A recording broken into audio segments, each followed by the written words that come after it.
Hey, my name's Pastor Ryan, and this is Ask the Pastor. I take questions from the internet and I answer them as best as I can. This is a good one this week. I was asked, what are valid reasons for leaving a church? What are valid reasons for leaving a church? You feel like it? You want to leave? You don't want to be there anymore? That's valid. Churches don't own you. You're not their property. You can do what you want. You're in charge of your own life. It might make me sad, but you can leave my church for any reason at all.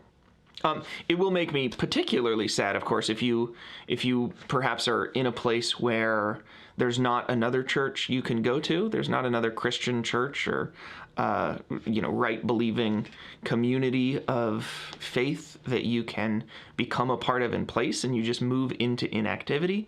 But even then, it's not the job of a pastor like me or a spiritual leader of any kind to judge someone's motives for leaving a community that they don't feel is helpful for them. And so if you think you would be happier and healthier and more self-actualized away from me, if you think that your spiritual life or your missional effectiveness would be more effective outside of a church environment, then you should go.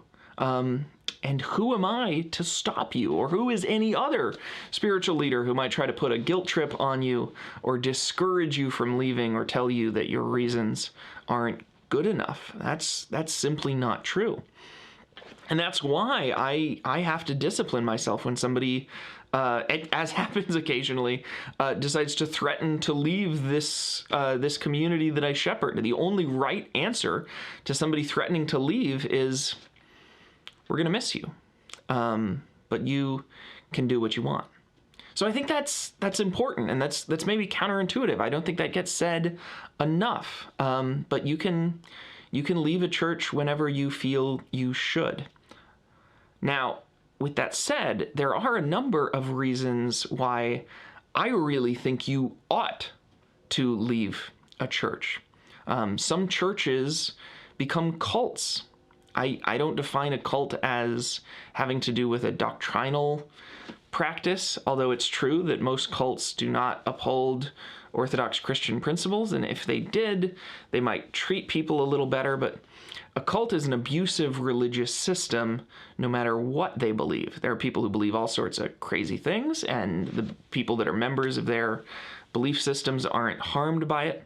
And there are people who believe mostly good stuff about the Bible, but while they're believing good stuff about the Bible, they're subjugating women and encouraging really deprivation-style fasts that stifle free thinking and create abusive environments. And you got to run from those abusive environments and find a place to practice your Christianity that is life-giving and fulfilling. So you should leave a church that tends to put a guilt trip on you or prey on your insecurities. It's one thing to feel convicted as a result of the scriptures and to want to do better, but if you are made to feel insecure or unlovable in a church, you've got to get out of that place. Another reason I would say you really should leave a church is if you find that they are practicing deception. One of the key warning signs of a cult is deception in recruiting, that we tell the new members something different than we tell the long-standing members. Sociologists have called that increasing irreality on a gradient. So if your community is hiding things from you about what is going to be expected of you or what you ought to believe down the line because they're manipulating you in that way, that's a reason to start leaving. A church should never single you out because of who you are. They shouldn't put you into groups or limit your status because of something about you that is essential to you, your race or your sex, or even your hobbies, if provided those hobbies are moral. You shouldn't be made, again, to feel insignificant or feel different or excluded because you're not homogenized into this identical community. And if you are, that's a community you ought to leave. Church shouldn't isolate you from the world. That's a hard distinction, but it's an important one. We do want to be in this world, but not of it, to quote a popular quotation of a verse from a couple of years ago.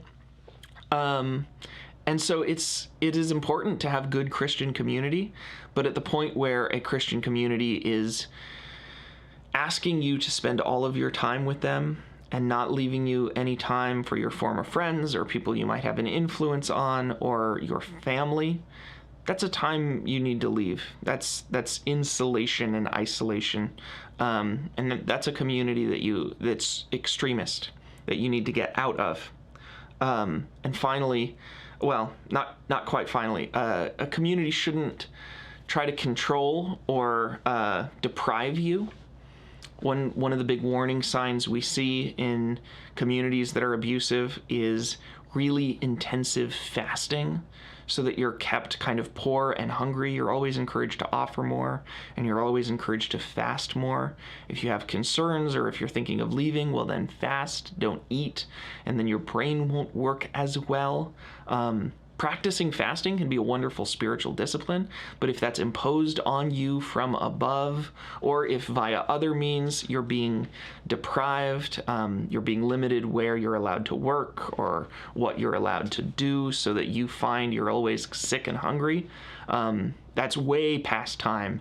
You need to get out of that community with your head held high, and you'll notice they'll chase you at that point, because an abusive community is not going to have the attitude I have, which is you are free people and you're allowed to go. And finally, if they punish you for asking questions or for doubting, if you find you're in a community where questioning authority isn't allowed, or questioning the party lines, where you're not allowed to be curious about things or ask what if that's wrong, then you're in serious trouble. And that's why I think a ministry like this is very important, where you can ask me anything to show that it is possible, and to show the people who are being told in religious communities that this is just the way it is, that it doesn't have to just be this way. I understand it's hard. As a spiritual leader, it can be difficult to be in a room full of people and be put on the spot when someone asks a hard question I don't know the answer to. But it's still very important not to make that person feel bad for asking or tell them that how dare they ask, but to instead be ready to say, you got me with that one. Let me look it up in one of these books and get back to you next time. So if you've got a question for me, I hope that you will ask it, even if it's a really hard one and I've got to look it up in a book. If you liked my answer to this question, I hope you'll share it. If you didn't like it, I hope you'll argue with me and we can talk more about it, because it's okay to question authority. And if you want to watch more of me answering questions like these, you can by clicking all around on these guys. Thank you very much. Bye.